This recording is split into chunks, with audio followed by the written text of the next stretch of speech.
Assalamualaikum warahmatullahi wabarakatuh. Nama saya Hikmal Apriansyah, mahasiswa semester 6 Universitas Sintu Marsoposo, akan menyelesaikan tugas analisis pengembangan dan kelayakan usaha yang diampu oleh Bapak Dr. Andri Amalin Maradanta, SPMSI. HPP yang dikeluarkan petani untuk memproduksi suatu komunitas pertanian seperti biaya bibit, pupuk, tenaga kerja, dan lainnya. Pemerintah seringkali menetapkan HPP untuk memastikan petani tidak merugi. Jika HPP lebih tinggi dari harga pasar, petani dapat menghadapi kerugian karena biaya produksi yang tinggi daripada harga jual produk mereka. Hal ini bisa menurunkan pendapatan petani dan menyebabkan ketidakstabilan dalam produksi pertanian. Sebaliknya, jika HPP lebih rendah dari harga pasar, petani mungkin mendapat keuntungan yang lebih tinggi karena mereka bisa menjual produk dengan harga yang lebih menguntungkan dibandingkan dengan biaya produksi.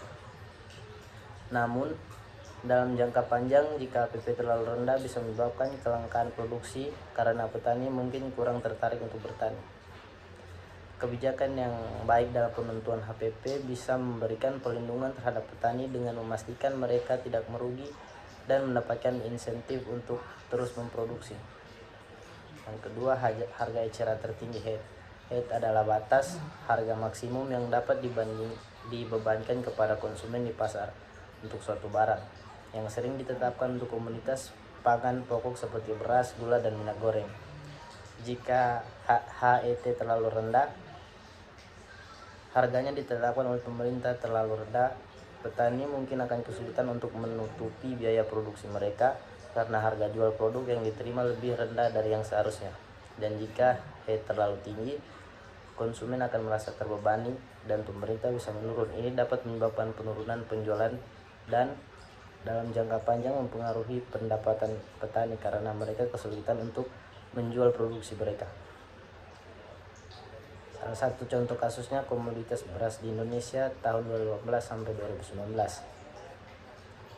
Pada tahun 2018 hingga 2019, pemerintah Indonesia melakukan intervensi pasar untuk menerapkan harga eceran tertinggi beras yang bertujuan untuk menstabilkan harga produk pokok tersebut.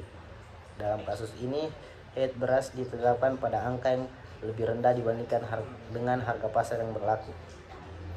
Dampak pada HPP dan HEAD.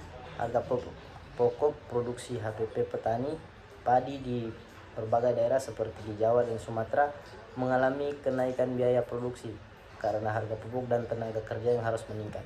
HPP untuk produksi beras di level petani berkisar antara 4.000 hingga 5.000 per kilogram, tergantung pada lokasi dan teknik bertani yang digunakan. Dampak kesejahteraan petani. Ketika HEAD ditetapkan lebih rendah dari harga pasar, petani tidak bisa mendapatkan harga yang lebih tinggi untuk hasil pertanian mereka meskipun biaya produksinya terus meningkat.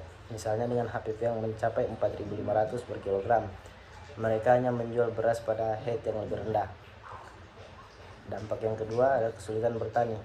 Beberapa petani mulai merasakan kesulitan untuk bertahan dalam bisnis pertanian karena harga jual yang menguntungkan. Akibatnya, sebagai petani memutuskan untuk mengurangi luas lahan pertanian mereka atau bahkan beralih ke sektor lain untuk mendapatkan pendapatan. Yang ketiga, subsidi dari pemerintah. Untuk menanggulangi hal ini, pemerintah mengeluarkan subsidi pupuk dan bantuan langsung kepada petani untuk mengimbangi ketidakmampuan mereka yang menutupi biaya produksi. Kebijakan pemerintah Indonesia diterapkan untuk melindungi petani dari fluktuasi harga pasar. Memang sudah ada, namun efektivitasnya dalam melindungi petani dari risiko fluktuasi harga masih menjadi perdebatan. Beberapa kebijakan yang telah diambil oleh pemerintah untuk mengatasi fluktuasi harga pasar antara lain penerapan harga eceran tinggi, subsidi pupuk, asuransi pertanian, dan bantuan langsung. Sekian penjelasan dari saya. Lebih kurangnya saya mohon maaf. Assalamualaikum warahmatullahi wabarakatuh.